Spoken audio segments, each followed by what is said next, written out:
Profe, yo intenté como sacando los valores de Z, pero después de obtenerlos no supe cómo qué hacer. Vamos a hacer entonces ese, déjenme, ya les comparto pantalla para, así.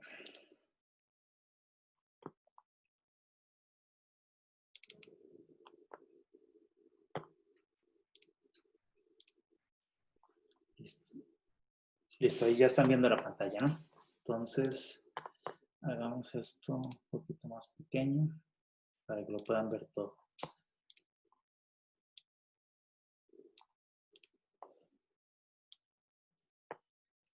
Ok. Ahí ven el enunciado y ven esta pizarra blanca, ¿sí? Sí, profe. Ok, listo. Entonces, veamos de nuevo en este ejercicio los datos que nos dan. Dice, tenemos una muestra de 25 de una variable que sigue una distribución normal, una población que sigue distribución normal, y nos dan la media y la desviación estándar de la variable aleatoria normal de la población. Entonces, tenemos los siguientes datos. Tenemos el valor de mu, que es 100. Tenemos el valor de sigma, que es 10. Y de esta variable, ¿verdad? Esta es una variable x que sigue una distribución normal, 100, mu, sigma, así. Estos son los datos de la variable aleatoria. Nótense, porque para que vayamos haciendo diferencias entre estos ejercicios y otros ejercicios más adelante, en este tenemos la característica de que conocemos los datos de la media, mu y sigma de la variable aleatoria, ¿verdad? Porque dice el enunciado, se tomó una muestra de tamaño 25, seleccionada de forma aleatoria, de una población normal con media 100 y desviación estándar 10. Entonces estos datos que dice, 100 y 10, son de la población normal.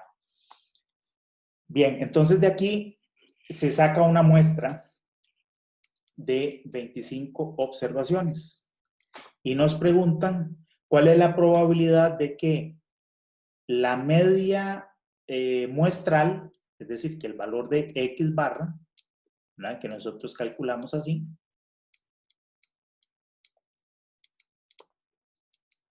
en este caso desde 1 hasta 25, ¿cuál es la probabilidad de que este dato que calculemos caiga en el rango entre mu de X barra menos 1,8 sigma de X barra?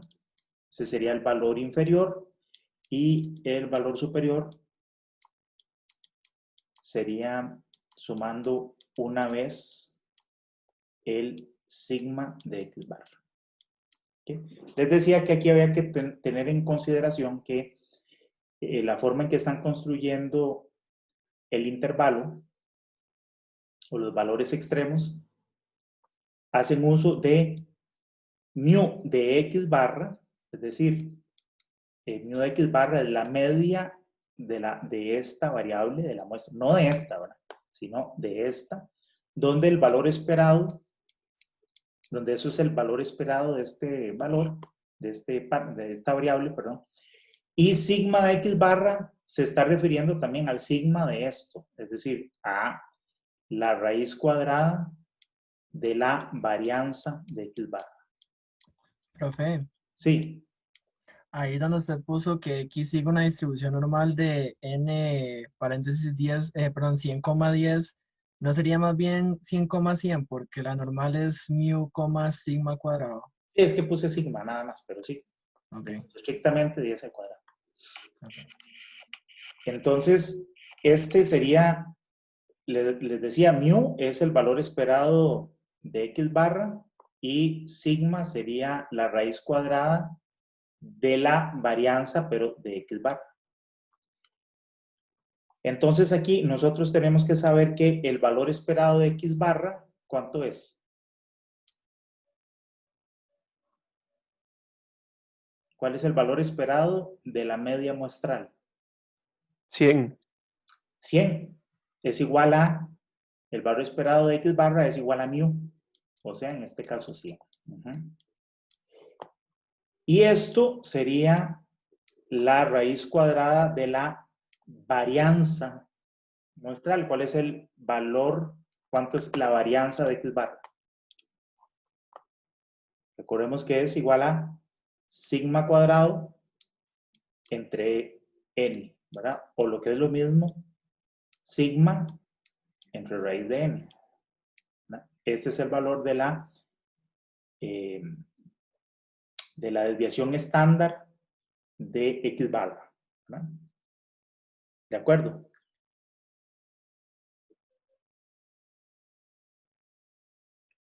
¿Estamos todos de acuerdo ahí? Profe, Sí.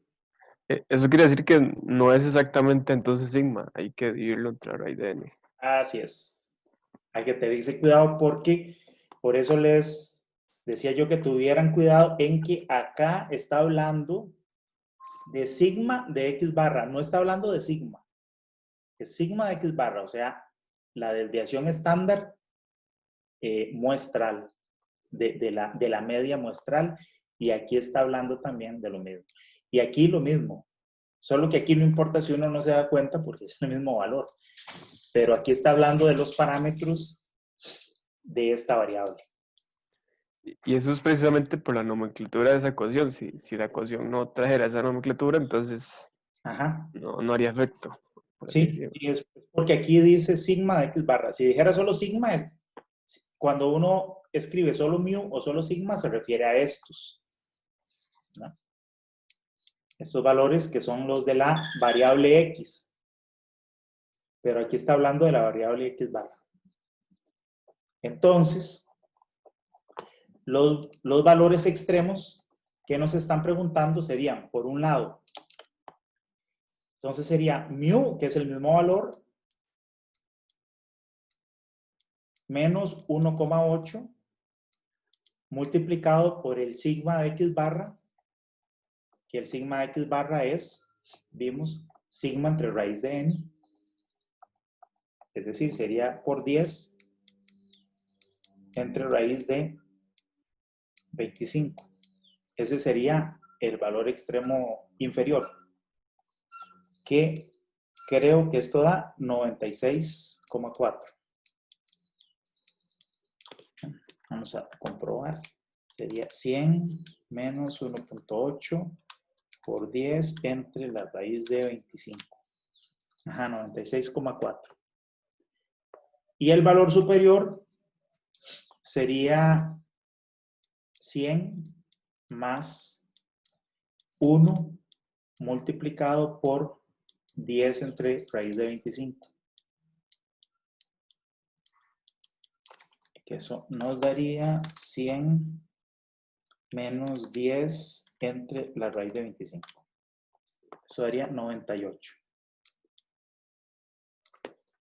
Bien, esos serían entonces los dos valores extremos. Profe, Sí. me parece que ahí lo restó, digo, sí, lo restó.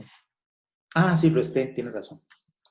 100 es 100 más, perdón, 100 más 10 entre raíz de 25. 102, profe. 102, correcto. Gracias. Entonces, esos serían dos valores extremos. Ahora, lo que haríamos para calcular la probabilidad es, podemos estandarizar estos dos valores. Entonces, recordemos que la fórmula para la estandarización, cada uno de los zetas los calculo como el valor x menos mu entre sigma entre raíz de n. ¿Eso está bien?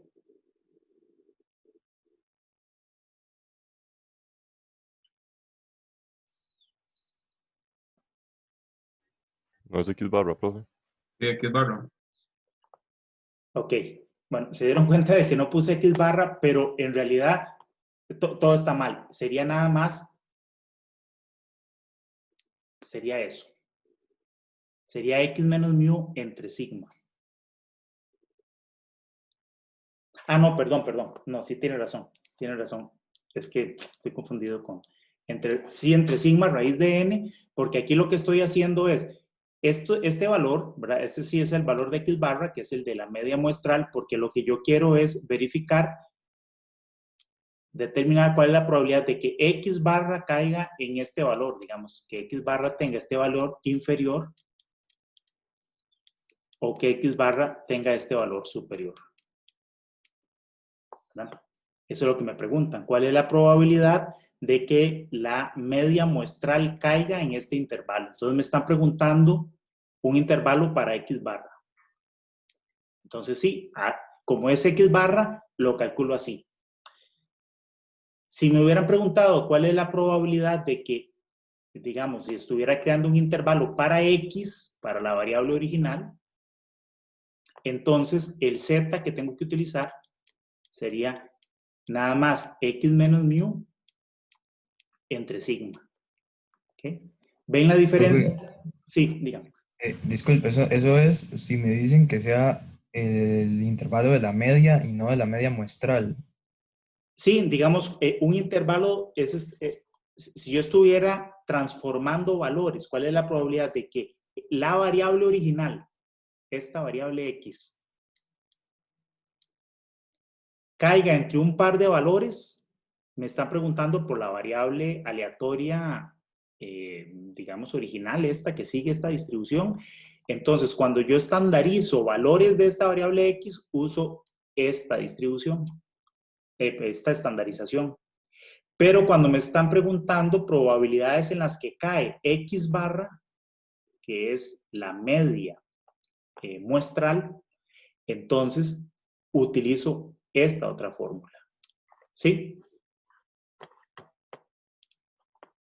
¿Todo el mundo entiende esa diferencia? No es lo mismo que me pregunten por la distribución o por valores o probabilidades de la variable que sigue una distribución normal, a que me pregunten por probabilidades relacionadas con la media muestral, que son dos variables distintas, ¿verdad? Eso lo hemos mencionado. X es una variable aleatoria y x barra es otra variable aleatoria distinta. Son diferentes. Entonces, bueno, en este caso, como me está preguntando por la probabilidad relacionada con la media muestral, entonces utilizo esta conversión. Entonces, cada uno de estos valores que tenía por acá, 96.4 y 102, le aplico esta conversión que estamos viendo acá. Déjenme abrir. Ahí se formó esto. Dejémoslo así. Entonces tendríamos el primer número, voy a escribirlo aquí en azul, que ya no tengo mucho espacio, sería 96.4, es el valor inferior, menos mu, que es 100, entre sigma, que es 10, entre raíz de n, que es 25. Profe, disculpe. Dígame. En este caso, la media muestral sería la que nos da la ecuación, ahí, y la media normal sería la 100. Sí, solo que la media muestral, que es esta, ¿verdad? Así se calcula la media muestral. En este caso no nos dan datos para calcularla. De hecho, lo que nos están diciendo es más o menos esto, que yo conozco la variable, cómo distribuye la variable original. Nos dicen que la población distribuye normal con una media 100 y con una desviación estándar de 10. ¿Verdad? Nos dice, así distribuye la variable original. Pero así no se calcula también la media. O sea, me refiero que en este caso entonces la media muestral y la media se calculan igual. Ah, sí, claro. Siempre la media se calcula de la misma manera, es la suma de los datos entre n. Pero en el caso de una distribución normal, si yo tengo una variable que distribuye normal, la cantidad de datos para calcular la media es infinita. Entonces, la media de la población, que es mu, recuerden que se calcula como la integral de x por f de x de menos infinito a infinito, donde f de x es la función de la distribución normal. ¿Sí? Que es 1 Ah, ok. entre raíz de 2pi por e a la menos x menos, vamos a ver si me acuerdo, menos x menos mu al cuadrado entre 2 por sigma cuadrado. Esa sería Ok. la función de... Entonces, esta sería la forma de calcular mu en una población y esto en una muestra. Ok, gracias. Con gusto. Bueno, estábamos entonces estandarizando estos dos valores, así estandarizamos el primero. Tal vez alguien que me ayude cuánto da eso. Y este otro valor, 102, vamos a estandarizarlo por acá, sería 102 menos mu entre sigma 10 raíz de 25. Ah, bueno, lo que les estaba diciendo es que en este ejercicio lo que nos dicen es la variable aleatoria X, la variable original, la población, sigue una distribución normal y estos son sus valores de mu y de sigma. Y luego nos dicen, de aquí nosotros vamos a sacar una muestra de tamaño 25. Todavía no han sacado la muestra, nada más están planeando sacar la muestra. ¿Verdad? Con esa muestra, después van a calcular la media muestral, pero todavía no tengo los datos y todavía no he calculado X barra. Entonces lo que me están preguntando es, si yo saco una muestra de tamaño 25, ¿cuál es la probabilidad de que en esa muestra la media muestral caiga en este rango? ¿Cuál es la probabilidad de que si yo mido, obtenga unos valores de X barra que van a estar entre 96,4 y 102? Eso es lo que me están preguntando. Profe, a mí me dio muy alto, me dio como a 0,8. Vamos a ver, 96.4 A mí menos también. 100 da menos 3,6 dividido entre 10 entre raíz de 25. Eso a menos 1,8. Les dio este valor. Sí. Y el otro 1. ¿Y el otro? 1. Bueno, eso me dio a mí, no sé a los demás. Vamos a ver, Sí, a mí también me dio 1. 102 menos 100 es 2 dividido entre 10 entre 5. Ah, bueno, aquí me faltó el dividido, ¿no? Entre 5. 1, correcto. Listo, entonces, ¿ahora qué hacemos? Utilizamos estos valores que corresponden a esta estandarización. Son dos valores de Z correspondientes a una distribución normal estándar. Entonces me tengo que ir a la distribución normal estándar, buscar esos valores de Z que están entre menos 1,8 y 1. Y calcular esta probabilidad de aquí en medio. ¿De acuerdo? Entonces vamos a hacer eso. Nos vamos a la... Vamos a ver si tengo abierto eso. Creo que sí. Ajá. Aquí está la distribución normal estándar. Entonces tengo que buscar menos 1,8.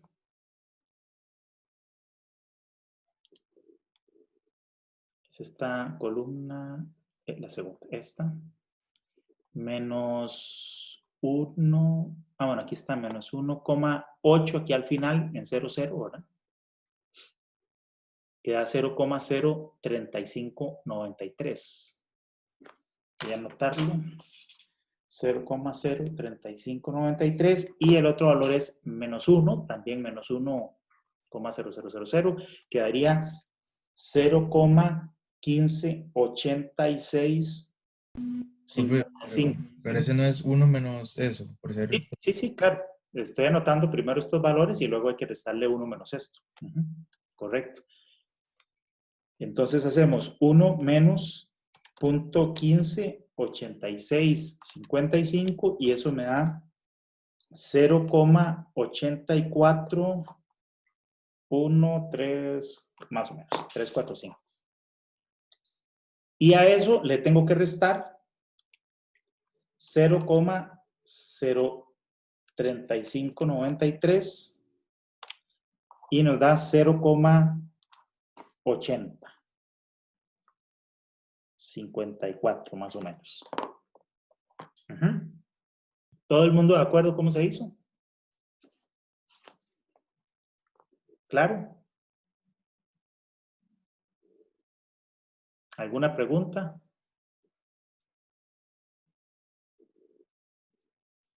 Ninguna. ¿Todo el mundo claro? Entonces, tenía dos valores, menos 1,8, que me aparece aquí directamente, menos 1,8 tiene esta probabilidad, ¿verdad? Desde menos infinito hasta, hagamos el dibujito aquí. Aquí en menos 1,8, la probabilidad es este valor.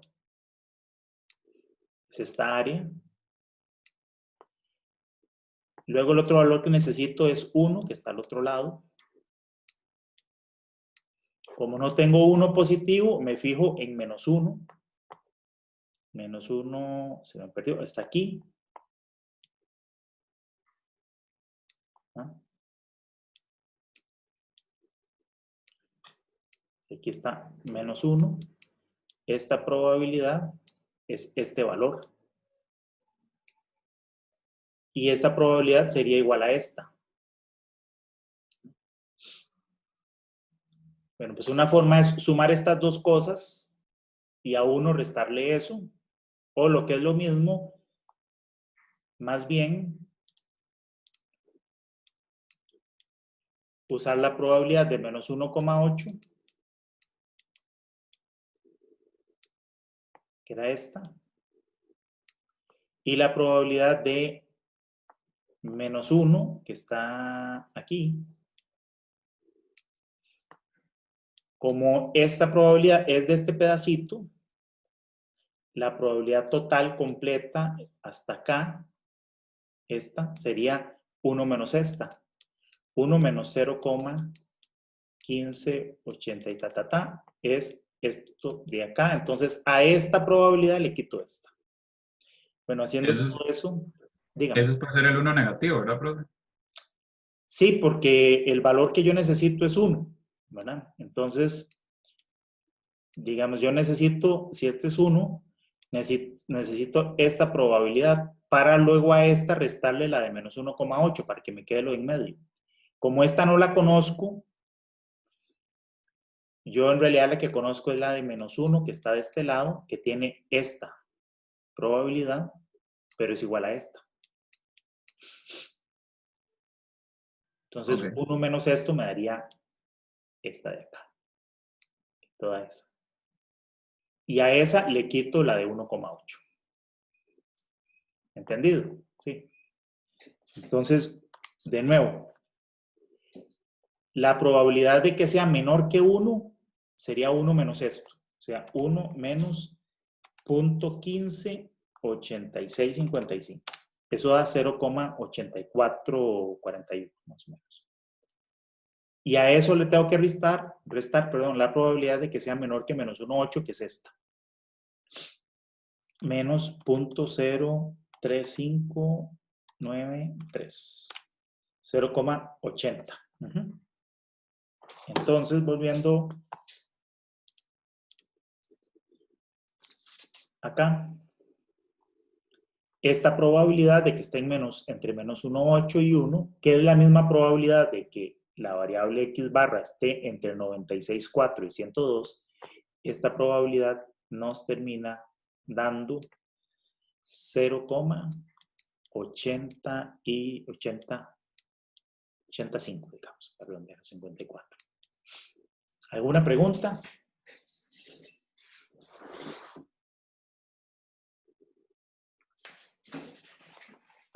¿Dudas? No. Voy a anotar este aquí. La respuesta sería, dijimos 0,85. ¿Okay? Para ir guardando estas pizarras y ahora se las envío.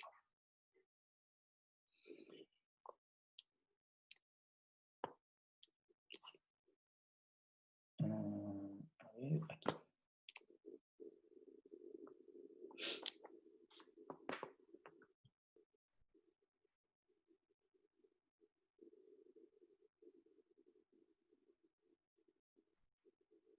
Bueno, vamos a tal vez hacer alguno más así de resolverlo completo.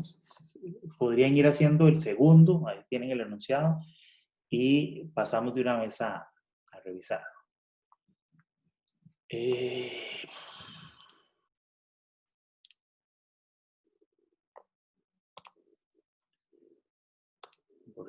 Veamos el enunciado del segundo. Dice, bueno, aquí hablan sobre la resistencia del concreto y que está normalmente distribuida. Tiene un mu de 2500 y un sigma de 50. Vean que aquí también estamos hablando de la distribución de probabilidad de la variable original de esa resistencia del concreto. Y me están dando los datos poblacionales, el mu y el sigma de la población. Me piden encuentre la probabilidad de que una muestra de 5 observaciones tenga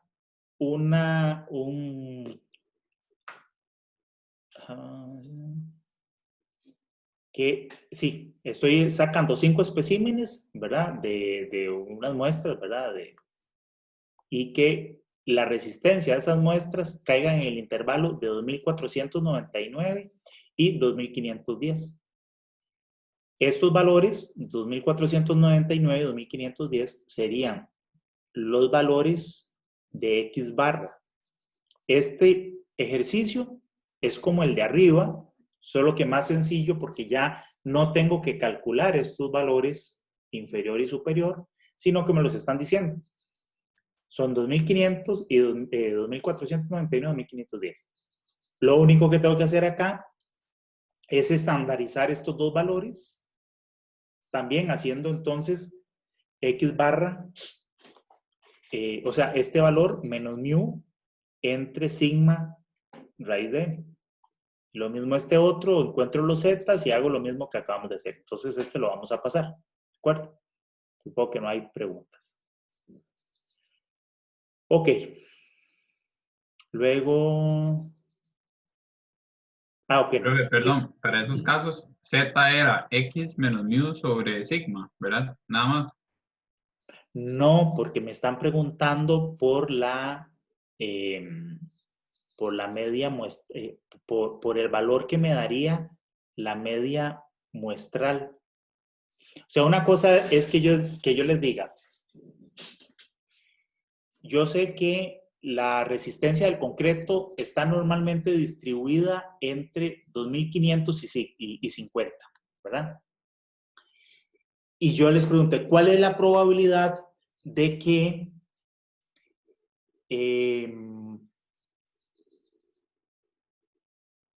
yo mida un cilindro, digamos, yo haga la resistencia y la resistencia de ese cilindro sea un determinado valor, por decir algo, 2.300 O sea, mayor, ¿cuál es la probabilidad de que yo haga un ensayo y que el ensayo me dé una resistencia de por lo menos 2400 PSI? En ese caso, yo le estoy preguntando directamente por la variable aleatoria. ¿Verdad? Yo sé que esta variable distribuye así, que tiene una media aquí de 2500 y que tiene un sigma de 50. Entonces yo le puedo preguntar por esta variable, ¿cuál es la probabilidad de que la resistencia sea entre tanto y tanto, que sea mayor que, menor que, al menos, etcétera? Le estaría preguntando directamente por la distribución de la variable original. En ese caso, yo puedo entonces estandarizar, sí, como X, el valor de X que me estén preguntando, menos mu entre sigma. Pero acá están hablando de muestras. Estoy sacando cierta cantidad de muestra. De nuevo, ¿cuál es el objetivo de estas muestras? De calcular X barra. Vean que cuando yo pregunto por, antes le decía, ¿qué pasa si yo hago un ensayo? Entonces no estoy, mi muestra es de n igual 1, o lo que es lo mismo, solo estoy haciendo la observación de x1. Y x1, recordemos, cada observación que yo haga sigue esta misma distribución. Tiene el mismo mu y el mismo sigma. Tienen exactamente la misma distribución. Entonces, preguntar por una observación es lo mismo que preguntar por la distribución original. Pero cuando yo saco una muestra con un n mayor que 1, o sea, ya estoy sacando varios especímenes para calcular una media muestral, ya las preguntas que estoy haciendo son sobre X barra. Y X barra no sigue la misma distribución. X barra sigue una distribución que sí tiene el mismo mu, pero tiene un sigma cuadrado igual a sigma cuadrado entre n. Es una variable distinta.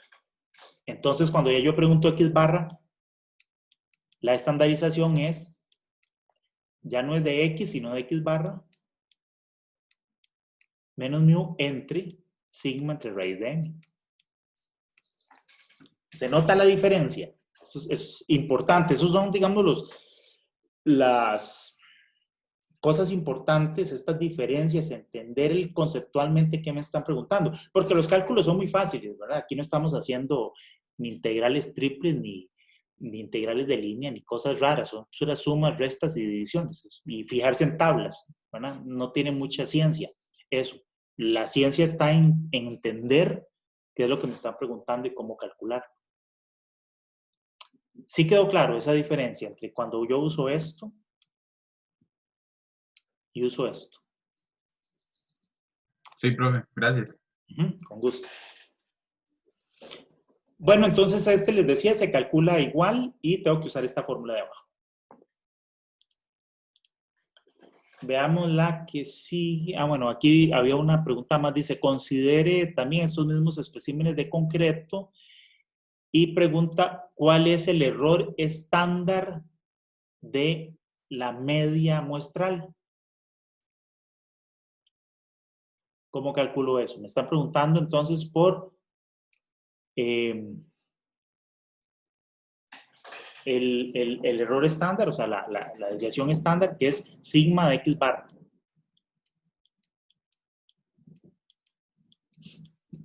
En fórmula, ¿qué es igual sigma de X barra?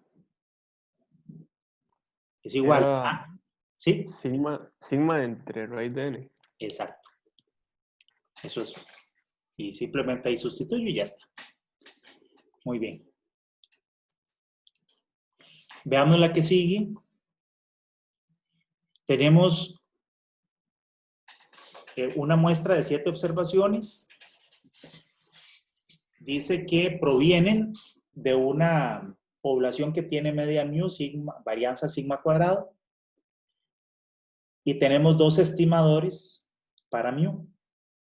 El primero es la suma entre 7, es decir, x barra. Y la segunda es 2 veces x1 menos x6 más x4. ¿Por qué? Porque o sea, si a alguien se le ocurrió hacer este cálculo, tal cual. Pregunta. ¿Son ambos estimadores no sesgados?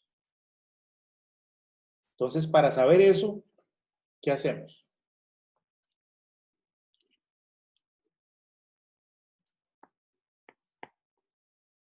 ¿Cuándo un estimador es no sesgado?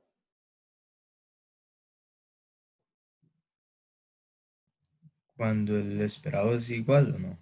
Cuando el valor esperado del estimador es igual a mu. Entonces, tenemos que calcular el valor esperado del primer estimador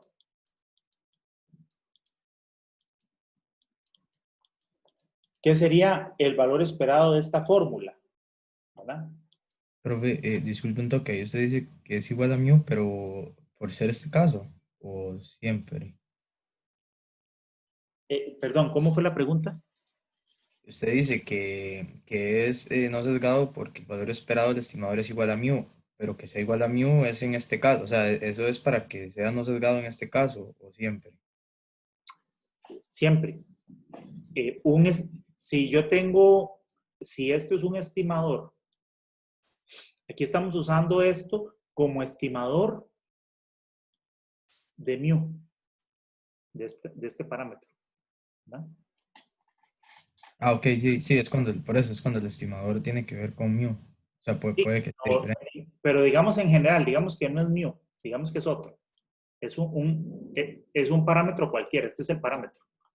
Llámele como quiera, mu, sigma, gamma, lambda, el que sea, ¿verdad? Yo tengo, esto es una fórmula como estas que está estimando este parámetro. ¿Cuándo se dice que esto es no sesgado? Cuando su valor esperado es igual al parámetro. Cuando esto pasa, entonces el parámetro es no sesgado. En este caso, estos son estimadores de mu. Entonces, si se cumple esta condición, serían no sesgados. ¿De acuerdo? Entonces, para el primero, el valor esperado de este estimado sería el valor esperado de toda esta operación, de esta suma. Sería el valor esperado. Bueno, de esa operación no la voy a escribir. Aquí tenemos, bueno, la sumatoria esa. Y aquí entre 7. Eso sería igual a 1/7 del valor esperado de la suma. Y eso es la suma de los valores esperados de cada uno de los X. Profe, Sí. disculpe. Lo último que usted escribió, lo de E del estimador igual a eso, quiere decir que el estimador tiene que ser igual a X para que sea no sesgado. Me estás preguntando sobre esto. Sí, exacto, que si tiene que ser igual a X el estimador. Esa es mi consulta. No, igual a mu. Ah, ok, ok. Uh-huh. Leamos otra vez. Dice, yo tengo una muestra de X1 a X7. Es una muestra aleatoria de una población que tiene una media mu y una varianza sigma cuadrada. La población. Considere los siguientes estimadores de mu. Entonces, ahí me están diciendo que sigma 1 es un estimador, ¿verdad? Este está estimando a mu. Y este también está estimando a mu. Entonces, me preguntan si son sesgados o no. Si el valor esperado de este primer estimador me da igual a mu, entonces es no sesgado. Lo mismo con este. Si este estimador número 2, su valor esperado me da mu, entonces serían ambos no sesgados. ¿Sí? ¿Quedó claro? Sí, sí. Entonces, eso es lo que estamos haciendo, calculando ahora. Vamos a calcular cuál es el valor esperado de esto y cuál es el valor esperado de esto. El valor esperado del primer estimador es el valor esperado de esa suma de x1 a x7 entre 7. El 7 sale a factor, sale del cálculo de valor esperado porque es constante. Y el valor esperado de una suma es la suma de los valores esperados. Y el valor esperado de cada una de las observaciones es mu. Entonces esto estoy sumando 7 veces mu. Entonces esto me da igual a 7 veces mu entre 7.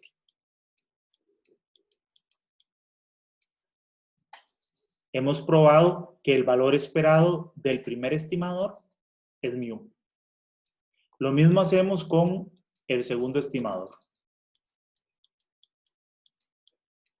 El valor esperado del segundo estimador sería el valor esperado de esta operación .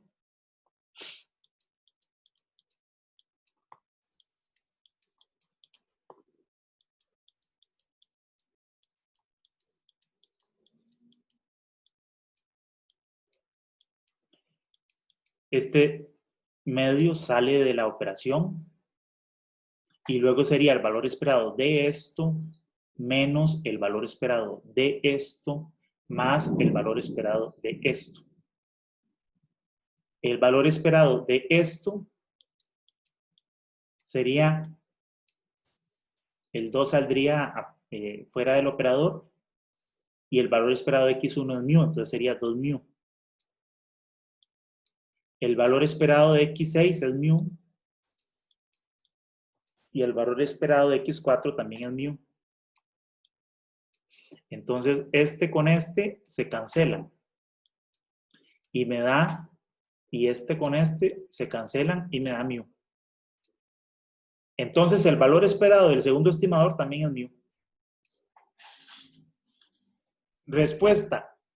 Sí, ambos estimadores son no sesgados. ¿Alguna pregunta?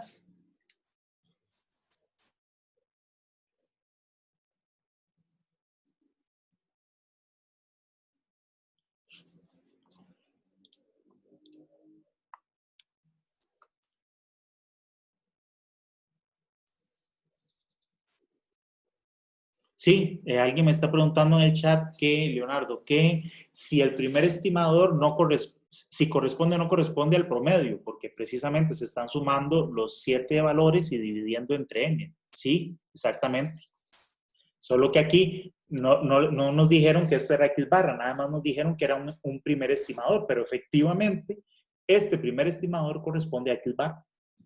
Entonces, x barra, como lo hemos estado utilizando, es un estimador que podemos utilizar para mu. Pero de la misma manera yo puedo definir otros estimadores distintos como este, ¿verdad? A mí se me podría ocurrir otro estimador. Yo podría decir, bueno, yo podría estimar, tener un tercer estimador, número 3, que utilice la segunda observación, que utilice 3 veces la tercera observación y que sume la observación número 5 más 2 veces la última observación y todo esto entre 7. Ese puede ser otro estimador que es diferente a estos. ¿Okay? Se me acaba de ocurrir. ¿Podrían ustedes verificar si este estimador que yo acabo de escribir es sesgado o no sesgado? Pero no es como nada más sumar los coeficientes de los números que están enfrente del X y si se divide entre 7 va a dar como... Va no sesgado, exacto. En este caso también es no sesgado. Pero si a mí se me hubiera ocurrido que no voy a sumar esta observación, la número 5 no la sumo. ¿Cuánto sería el valor esperado de ese estimador? Sería... 6 mu séptimo. 6 séptimos mu. Exacto. Entonces, en este caso, ese estimador es sesgado. Este sí es un estimador sesgado. Ok. Bien, eso tiene que ver con la primera pregunta. La segunda pregunta, ¿cuál es mejor? ¿Verdad? ¿Y en qué sentido es mejor? ¿Cómo determino eso?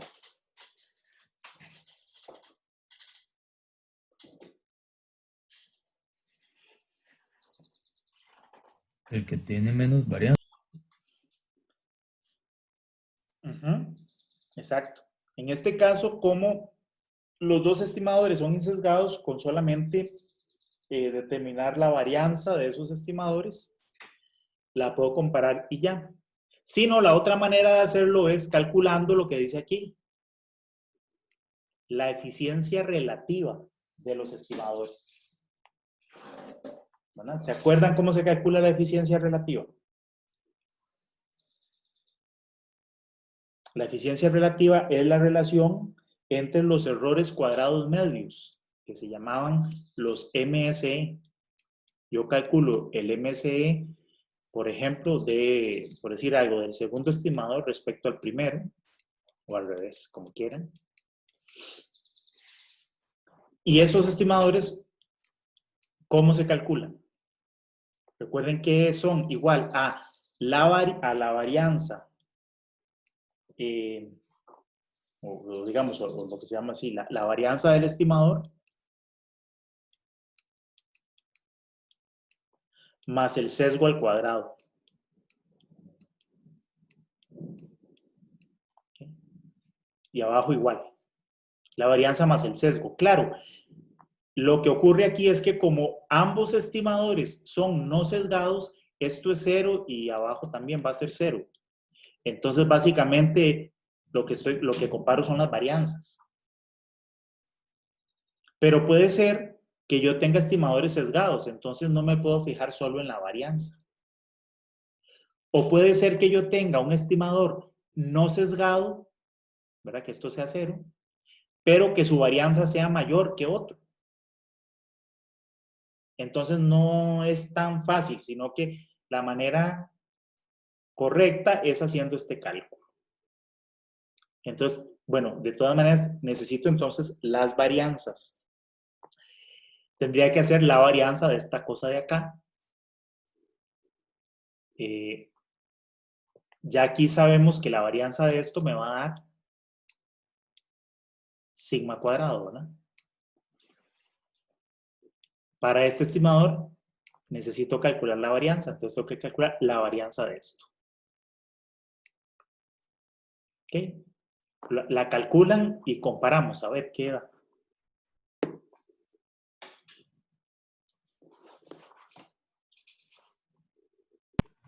Pero por una consulta, y el cálculo que usted puso del MSE es el mismo, digamos, es que en la presentación, no sé si me estoy fijando mal, veo, o sea, que aparece como el valor esperado de el estimador menos el parámetro al Aparece cuadrado. esta fórmula, aparece el valor esperado del estimador menos sigma al cuadrado, ¿verdad? ¿Sí? Sí, lo que pasa es que si usted desarrolla esta fórmula, va a encontrar que esto también es igual a, vamos a ver, a el valor esperado, pero es que sí, al valor esperado de el parámetro menos, o el parámetro menos el valor esperado del parámetro. Yo puedo desarrollar la fórmula, me va a dar esto al cuadrado, menos, o más bien, más el valor esperado de el parámetro original, el parámetro original menos el valor esperado del estimador, todo esto al cuadrado, esto más esto. Y es, si uno desarrolla esta fórmula.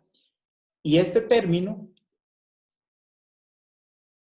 ¿qué es? Vea que es el estimador menos su valor esperado al cuadrado.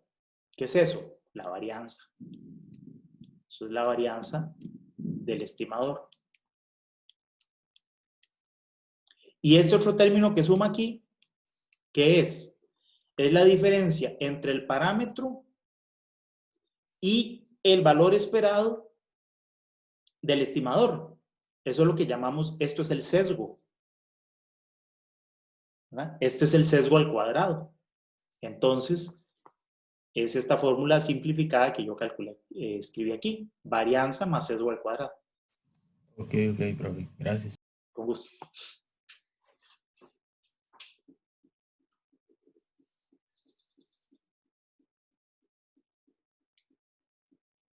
Ok, entonces, ¿cuánto da la varianza de este estimador?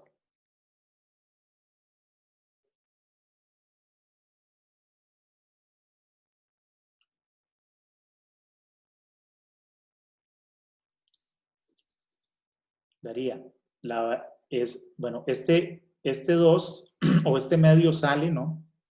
Fuera del operador de varianza al cuadrado. Y luego adentro sería la varianza de esto más la varianza de esto más la varianza de esto.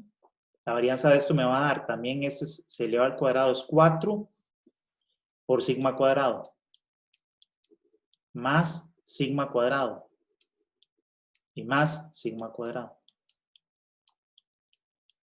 O sea, aquí tengo 4, 5, 6 sigmas cuadrados. Entre 4. O sea, 3 medios de sigma cuadrado. Que esto es mayor que sigma cuadrado. ¿Verdad? Le da 1,5. Entonces, este estimador tiene más varianza que este. O sea, si yo hago la relación, si yo hago esta relación con sesgo 0, esta relación me va a dar 1,5. Porque el de arriba tiene 1,5 sigma cuadrado y el de abajo solo sigma cuadrado a 1,5. Entonces, ¿cómo se llama? El error cuadrado medio del segundo estimador es 1,5 veces el error cuadrado medio del primero. Entonces es más eficiente el primero. ¿Alguna pregunta? Es más eficiente el 1, se refiere. Sí, este. Ok.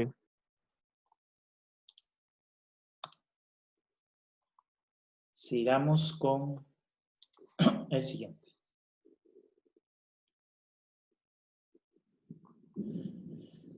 Aquí yo creo que para ir avanzando rápido vamos a ir como viendo cómo se solucionan y luego se los dejo para que ustedes lo resuelvan y si tienen dudas me preguntan ahí por WhatsApp.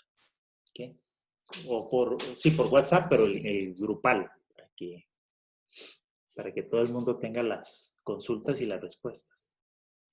Pero dice, tenemos una variable X que sigue una distribución, es una variable geométrica, distribución geométrica con parámetro P. Encuentre el estimador de máxima verosimilitud de P, basado en una muestra de tamaño N. Entonces, recordemos que los estimadores máximos verosímiles, vamos a abrir la presentación para que lo veamos. Creo que eso estaba aquí, ¿sí? Los estimadores máximos verosímiles los calculábamos como el producto de todos los valores de las funciones de distribución de probabilidad. Vamos a ver. ¿verdad? Los estimadores de máxima verosimilitud.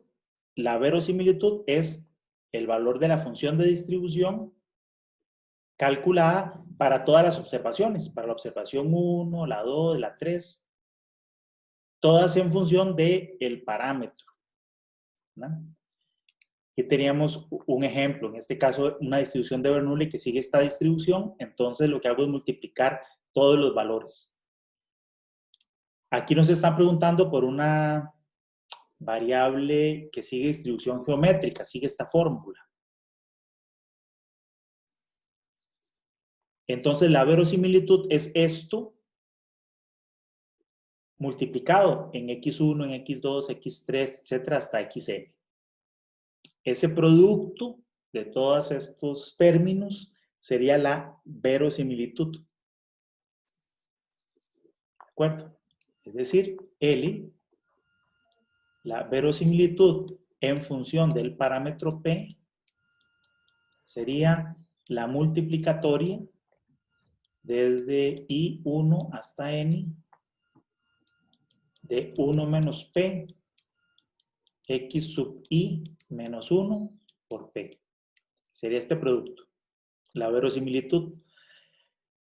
Aquí podríamos calcular la log verosimilitud. Le vamos a llamar L minúscula, que sería el logaritmo natural de esto, que nos va a dar una sumatoria, ¿no?, de el logaritmo de estas cosas, que me daría la sumatoria de x y menos 1, logaritmo natural de 1 menos p, más el logaritmo natural de p. Sumatoria de esto desde bueno, y. ¿Okay? Nos da esta sumatoria, y después de esta sumatoria tenemos que hacer la derivada de esto para maximizarlo con respecto a P e igualar a 0. Entonces, hago esa operación, derivo eso y resuelvo esa ecuación, y entonces voy a determinar una fórmula que me dice P igual a, y esa fórmula sería el estimador de P. ¿Ok? Eso sería la solución de la pregunta de ese ejercicio. La otra, considere una distribución de Poisson con parámetro lambda, gamma. Esta sería la función de distribución de Poisson. Encuentre el estimador máximo verosímil del parámetro. Lo mismo, la verosimilitud sería el producto de esta cosa desde 1 hasta n. La log verosimilitud es el logaritmo natural de eso, que me va a dar una sumatoria. La derivada de eso igual a 0 me maximiza la verosimilitud, y de esa ecuación despejo el parámetro, y eso me va a decir la fórmula de cuál es el estimador máximo verosímil. La que sigue. Suponga que n es igual a 100. Vamos a ver. Suponga que tenemos una muestra aleatoria de 100 observaciones de agua. Bueno, de agua fresca de un lago, y la concentración de calcio en miligramos por litro se mide, ¿verdad?, en esas observaciones. Y dice el intervalo de confianza del 95% en el valor del media de calcio de la concentración está entre 0,49 y 0,82. Dice, pregunta que si el intervalo de confianza del 99% calculado de la muestra es más pequeño o más largo que este intervalo de confianza. ¿Ok? ¿Quién me puede responder eso? Es decir, yo tengo, vamos a ver si esta es la distribución, recordemos. Aquí estoy haciendo un intervalo del 95% de confianza. Me dice que está entre estos valores. El intervalo de confianza, recuerden que nosotros lo construimos con base en dos valores. Aquí la muestra es de 100 datos, o sea, es una muestra grande, entonces se puede usar Z. Usamos dos valores de Z menos Z de alfa medios y Z de alfa medios. Donde el área que está entre estos dos valores me cubre, en este caso, el 95%, porque ese es el nivel de confianza que se definió. ¿Qué pasa si yo en lugar de utilizar el 95%, utilizo el 99%? Que yo voy a utilizar un valor de Z en valor absoluto que es mayor, o sea, un valor de menos Z que va a estar por aquí y otro que va a estar por aquí, realmente muy, muy lejos, para efectos de que el área que cubren, que se cubre con esos dos zetas, el de aquí a aquí, sea 99%. Por lo tanto, voy a tener un valor que es más pequeño que el Z que usé para calcular este extremo y un valor más alto de Z que el que usé para calcular este otro valor. Eso quiere decir que entonces, en un intervalo de confianza del 99%, ¿ah? Necesito, digamos, estos valores, ¿verdad? Entonces, si me preguntaran, yo tendría que un rango que es más abierto. Ahora, aquí me están preguntando que si...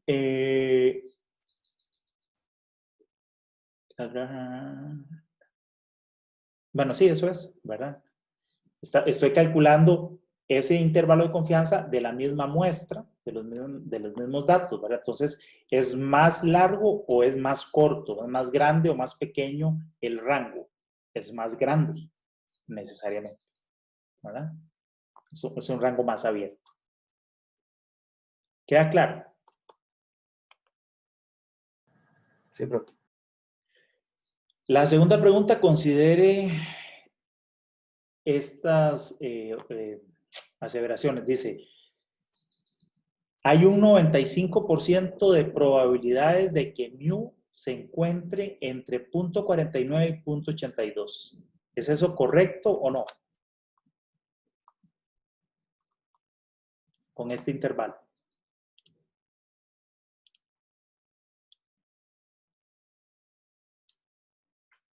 ¿Esto es cierto o no?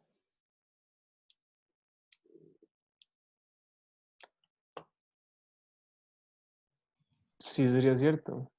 Correcto. Precisamente eso es lo que hace el intervalo de confianza. Me dice cuál es el valor más pequeño y el más alto, los valores extremos, entre los cuales con un 95% de confianza, es decir, con una probabilidad del 95%, ahí va a estar ubicado el valor real de mu. La otra dice, si n es igual a 100, si la cantidad de observaciones es 100,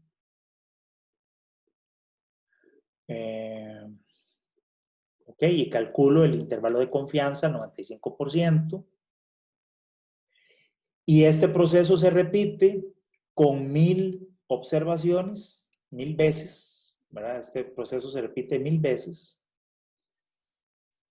950 de los intervalos de confianza van a contener el valor verdadero de mu. ¿Es eso cierto o no? No tan cierto. ¿Por qué? Porque, digamos, sí está la posibilidad, pero tampoco es seguro que en 1000 muestras se cumpla esa semejanza del 95%. No sé si me explico. Habría como que extrapolarlo de infinito, por así decirlo. para tener exactamente un 95%. Ajá. Vean que los intervalos de confianza en sí mismos son también variables aleatorias. Estos valores que uno calcula son variables aleatorias. Recordemos, si yo saco una muestra de 100, esta es mi primer muestra de 100. En esa muestra yo calculo un intervalo de confianza del 95% y me da esto. Si yo lo hago otra vez, puede ser que me dé una cosa así. Y lo hago otra vez y me va a dar así, etc. ¿Okay? Y aquí lo que me están diciendo, esta es una muestra de 100. Y así repito eso una vez, otra vez. De aquí lo hago 1000 veces. Tengo 1000 veces. Entonces lo que me dice es, me están diciendo, si yo repito esto 1000 veces, 950, pues porque mi intervalo de confianza es de 95. Entonces el 95% de 1000 es 950. 950 de estos intervalos contienen el valor verdadero de mu.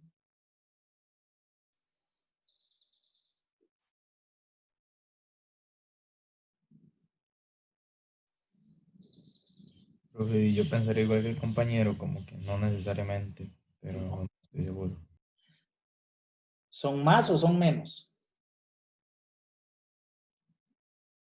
En realidad, No se sabe. no, sí, claro que se sabe. Sí se sabe. En realidad, esto es falso. En realidad, los 1000 intervalos de confianza contienen el valor verdadero de mu. Todos contienen el valor verdadero de mu. Solo que en rangos distintos.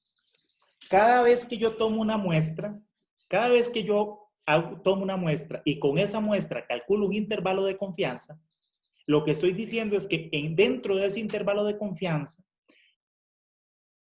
se encuentra el valor verdadero de mu con un 95% de confianza. Con un 95% de confianza el valor de mu está aquí metido. ¿De acuerdo? Y eso ocurre con todas las muestras que yo saque. Todas las muestras, con cada muestra hago un intervalo de confianza y cada uno de esos intervalos de confianza, con un 95% de probabilidades, en este caso, contiene el valor verdadero de mu. Solo que cada uno lo acota con valores distintos. ¿Queda claro?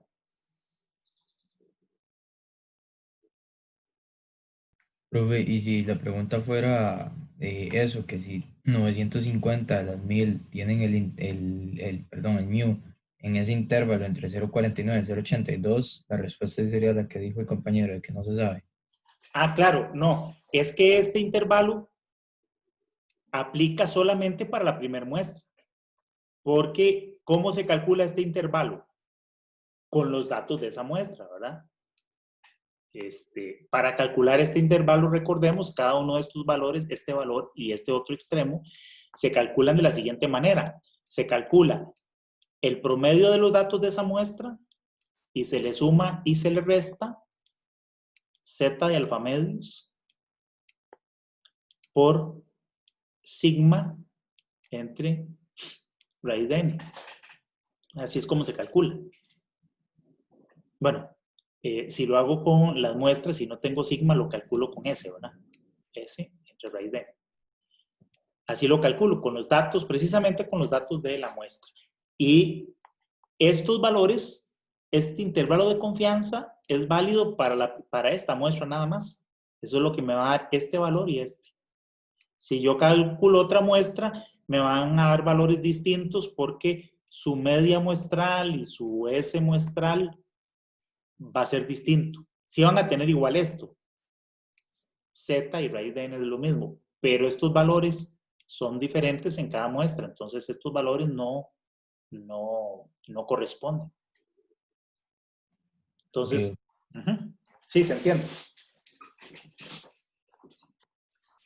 Profe, eso significa que independientemente del tamaño de la muestra, siempre va a tener como valores correctos, por así decirlo. Y lo que pasa es que la precisión, si usted disminuye la cantidad de datos, como usted calcula el intervalo, como acabamos de decir, ¿verdad? El Z de alfa medios, voy a poner S, porque normalmente uno lo calcula como S raíz de N.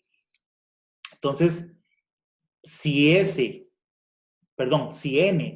es más pequeño, este término que yo sumo aquí es más grande. Aquí es un producto. Este término es más grande. Entonces, cuando mi N es pequeño, los valores extremos que yo calculo aquí, el más pequeño y el más grande, se separan cuando N es pequeño. Si yo saco una muestra mayor, este término que yo calculo es más chiquitito.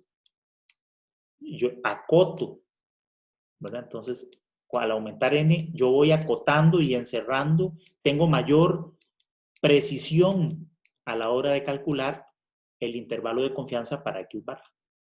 Por eso es que uno debería tender a, en la medida de lo que pueda, tener muestras lo más grandes posibles. ¿Verdad? Porque no es lo mismo que diga, sí, yo voy a calcular la resistencia del concreto y me da un rango, sí, eso más o menos anda entre los 100 y los 20,000 PSI. O sea, puede ser cualquier valor. Entonces, realmente no tengo ni idea de cuánto va la resistencia de ese concreto que estoy calculando. Pero si yo saco muchas muestras, empiezo a acotar ese rango y tengo mayor precisión. Y ya yo sí sé, en lugar de 100 y 10,000, como 20,000 que estaba exagerando ahora, a lo mejor es entre 4,500 y 5,600. Entonces ya lo tengo muy bien acotadito. Yo sé en qué rango anda.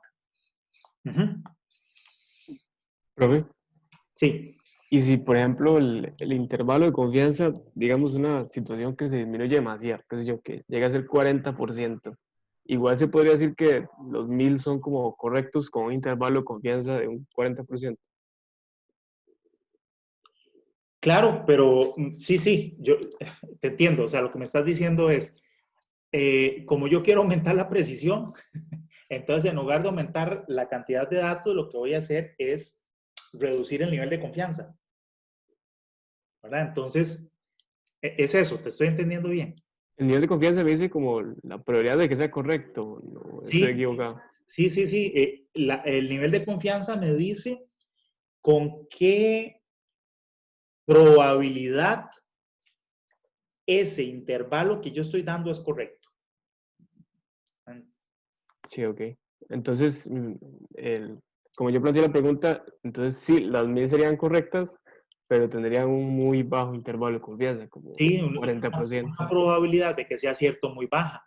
¿Verdad? Eso es equivalente a que un 95% de confianza sería esto. ¿Verdad?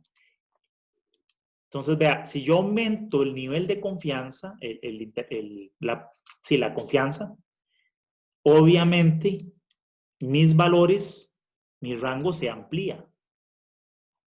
Porque claro, ¿cuál sería el intervalo de confianza si el nivel de confianza es 100? Sería de menos infinito a más infinito.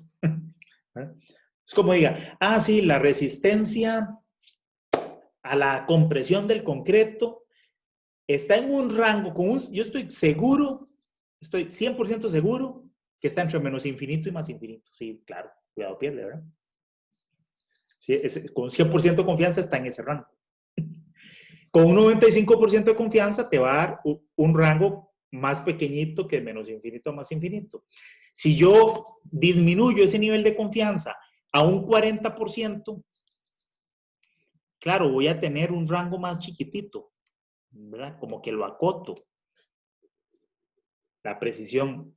Pero mi nivel de confianza, la probabilidad de que esto sea cierto, disminuye. No es lo mismo una probabilidad de un 40% a una probabilidad de un 95%. Entonces, si yo disminuyo el nivel de confianza, hago rangos más chiquititos, pero la probabilidad de que sea cierto es muy pequeña. Entonces, normalmente uno utiliza niveles de confianza del 90 o 95%. Pero como un nivel de confianza tan grande me amplía el rango de valores, a mí me gustaría tener las dos cosas, ¿verdad? Un rango chiquitito con una probabilidad de ocurrencia alta. La forma de lograr eso es aumentando la cantidad de observaciones. Profe, y con un mismo N, ¿cuál de los dos tendría más presión? ¿El de 40% o el de 95%? Ah, no, pues digamos, la precisión del rango es mayor en la del 40. Pero vamos a ver, ¿cuál es la diferencia? Imagínense que, vamos a ver, yo estoy lanzando dardos, ¿verdad? Imagínense esto está haciendo tiro al blanco, ¿verdad? Obviamente queremos pegar los dardos aquí, ¿verdad? Entonces, el problema de reducir esta probabilidad es que usted tiene una precisión muy pequeña, quiere decir que los valores que usted está haciendo, el rango de valores, es cortito, es decir, que cuando usted lanza los dardos, todos caen más o menos en el mismo lugar. Pero no es lo mismo que caigan aquí. Puede ser que aquí cayó uno, aquí cayó otro, aquí cayó otro, aquí cayó otro, aquí cayó otro. ¿Sí? Entonces resulta que este resultado tiene mucha precisión. Es muy preciso.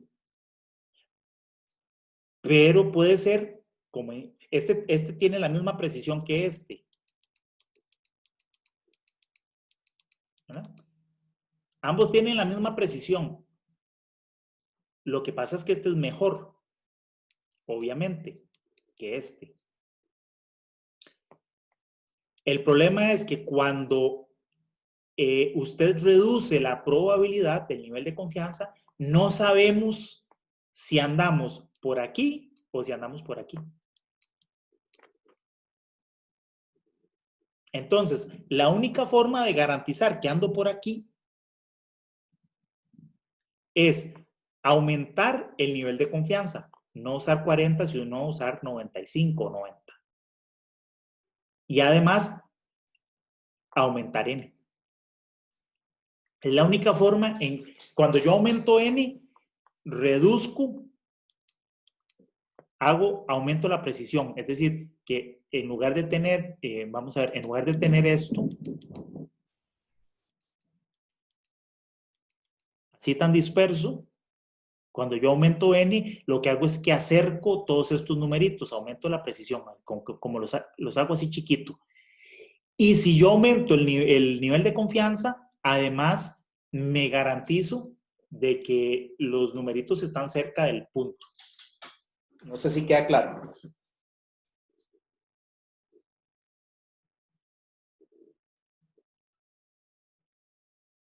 Sí, seguimos.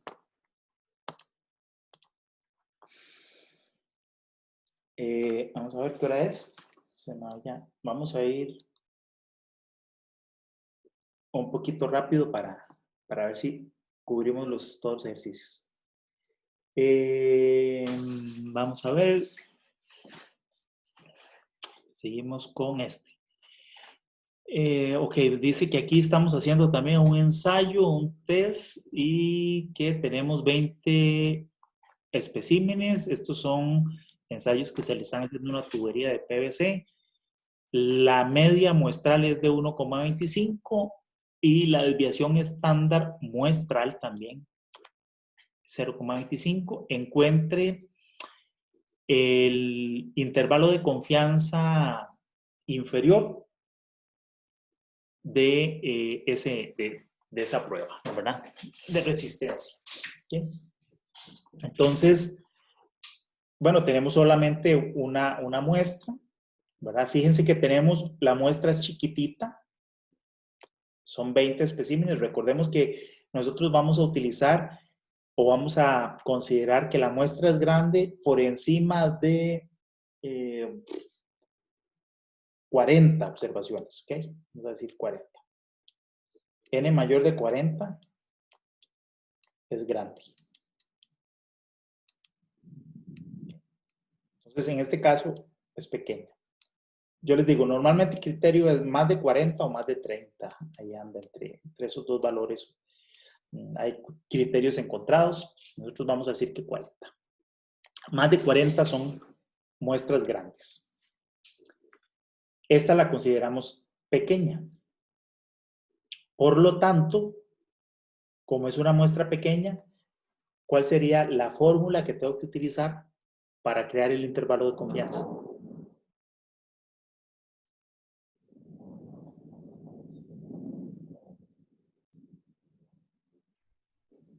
No sería con la distribución de la de t-student. Correcto. Entonces, sería x barra más menos t de alfa medios con n menos 1 grado de libertad multiplicado por s entre raíz de n. Entonces, bueno, de esa manera creo el intervalo con los datos que me están dando ahí. Luego dice, considere igual otro, es un ensayo que estamos haciendo de adhesión.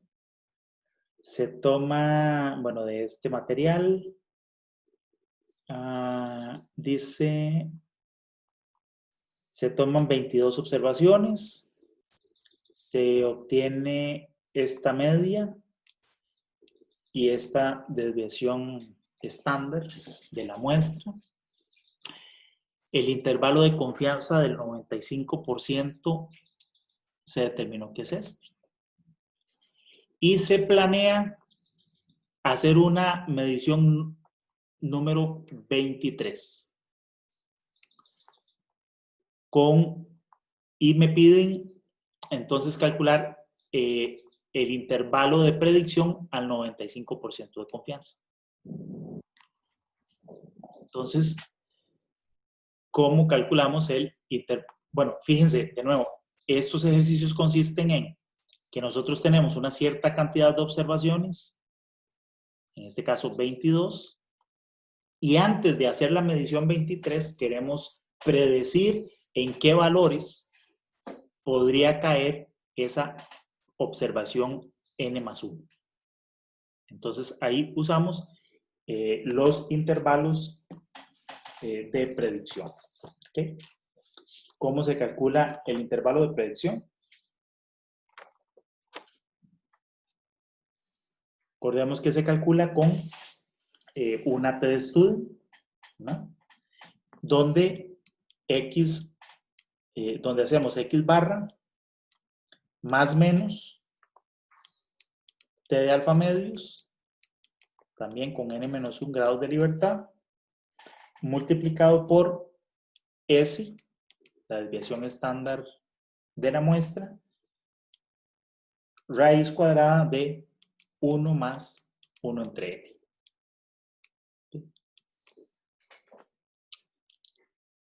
Y así calculamos los dos valores. Ok, luego yo anoté por aquí también para este ejemplo que calculáramos el intervalo de tolerancia.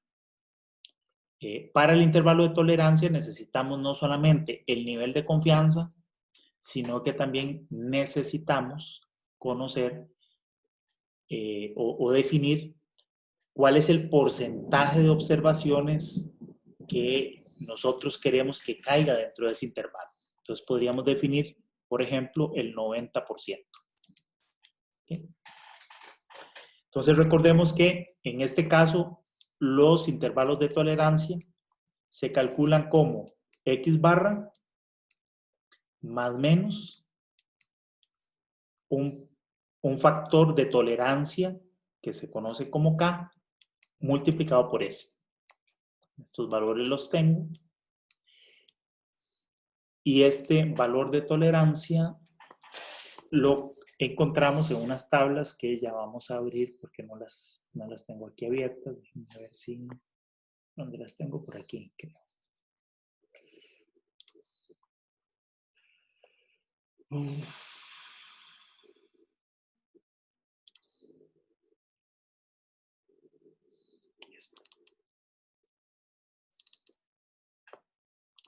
Hay alguien que me está preguntando algo. Mientras abre este, dice...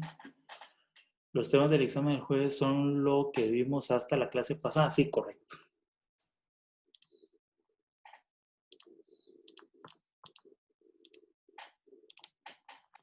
Bien, entonces usamos esta tabla que también yo se la subí a mediación virtual. Estos valores de K los encontramos en esta tabla donde necesitamos el tamaño de la muestra, necesitamos el nivel de confianza, dijimos que vamos a usar un 95% y necesitamos también cuál es la probabilidad de cobertura. ¿Qué porcentaje de los datos quiero yo cubrir con ese intervalo? Podríamos usar, como ahí definí, el del 90. Entonces utilizamos esta columna. La cantidad de observaciones son 22. Profe, Sí, ya. ¿y se podrían usar cualquiera de las tres columnas? Del de 90, 95, 99. Sí, según la cantidad del porcentaje de datos que yo quiero que caigan dentro de esa muestra. Recordemos que esto tiene que ver más como con producción, ¿verdad? Estos intervalos de tolerancia se utilizan más en procesos de fabricación de algo, donde yo defino unos intervalos, dentro de esos intervalos yo quiero controlar mi muestra, por eso son intervalos de tolerancia. Lo que no caiga dentro de ese intervalo lo voy a desechar. ¿Y por qué en este caso fue 90 y en qué caso se utilizaría 95 y 99?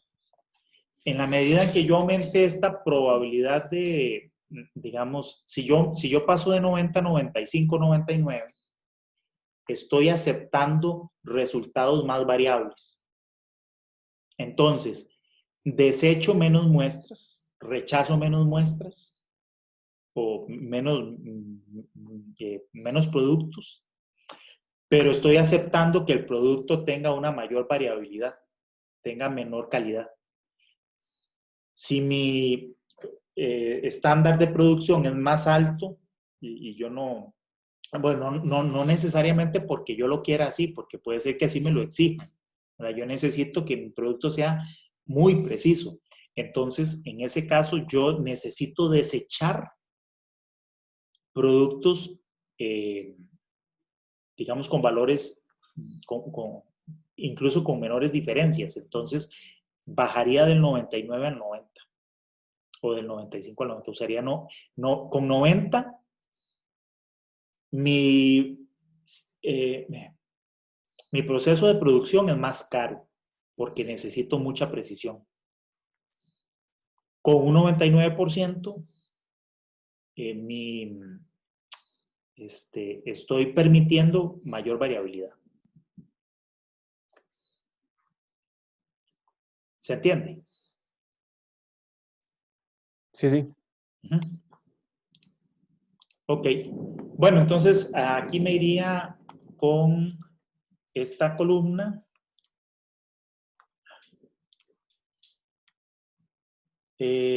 Las observaciones eran ¿cuántas? 20, ¿qué? 22. Entonces, estaría por aquí. Este sería el factor que tendría que usar, 2.264. ¿Okay? Y con eso construyo el intervalo de confianza. Ok, cosas que no incluí aquí en los ejercicios, pero no porque no entren o no porque no sean importantes, sino porque lo que hice fue ir revisando ahí más o menos los capítulos y extrayendo algunos ejercicios y pues me salieron esos. Pero hizo falta hacer ejercicios con las medias de dos poblaciones o de dos muestras para calcular la diferencia entre dos muestras y calcular intervalos de confianza para hicimos solo ejercicios con la media, con estimadores de mu, faltaría intervalos de confianza para sigma, que recordemos se hace calculando, utilizando un H cuadrado. ¿Qué más me quedó por fuera? Cálculo de muestras, ¿verdad? El cálculo de N. Y creo que eso, más o menos por ahí estaría cubierto todo lo que entra en el examen. Yo subí a mediación virtual el segundo examen de hace un año, en el que yo también di el curso. Pero el año pasado íbamos más rápido, entonces creo que de los ejercicios que aparecen ahí, solo el primero es de temas que entran en este examen. Para el año pasado ya habíamos visto incluso pruebas de hipótesis y hasta incluso regresión lineal. Íbamos muy, muy rápido. En este no. En este semestre lo que sí se nos va a acumular es mucha materia para el último examen. Fuimos un poquito más lento. Entonces, nada más para que lo tomen en cuenta cuando revisen ese examen.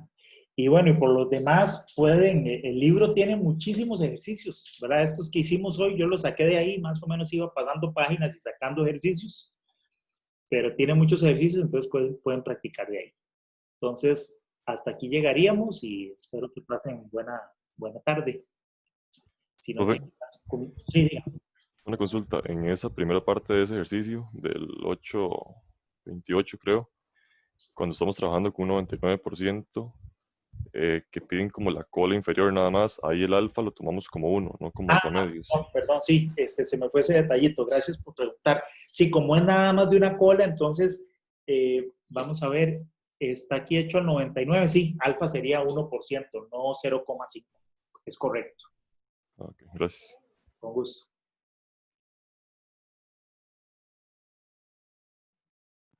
Profe, una pregunta, ¿el examen va a seguir como la misma metodología que la vez pasada? Probablemente que sí. Ahí estamos todavía como seleccionando ejercicios y diseñándolo con el otro profesor. Entonces, no sabemos todavía si lo vamos a meter o va a ser distinto, si les vamos a mandar los ejercicios así en un documento y que ustedes lo resuelvan y luego los envíen.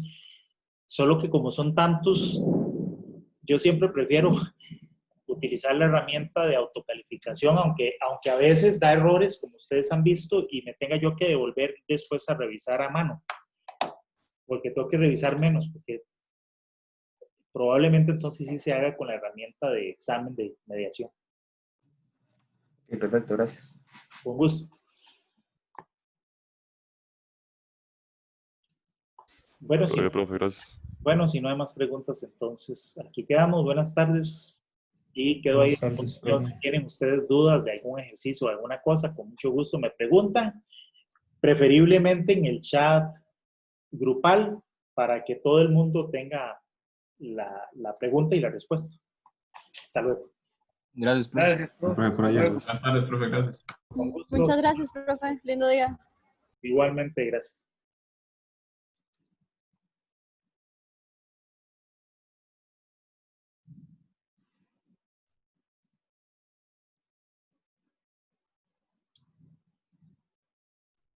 María Fernanda, ya terminamos la clase.